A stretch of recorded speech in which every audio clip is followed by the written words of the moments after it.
Hi! In front of me is HUAWEI Nova Y90, and today I would like to show you how you can operate voice recorder on this HUAWEI. First of all, you need to find Tools folder and click on it. Now select Recorder app and choose this red button to start recording. You can pause it and unpause it using this right one. If you wish to add a bookmark, click on the left one, and if you wish to end it and save it, click on the middle button again.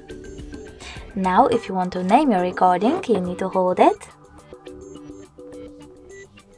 Select Rename over here, type in wherever you wish to, and choose OK. If you wish to play it, just click on it.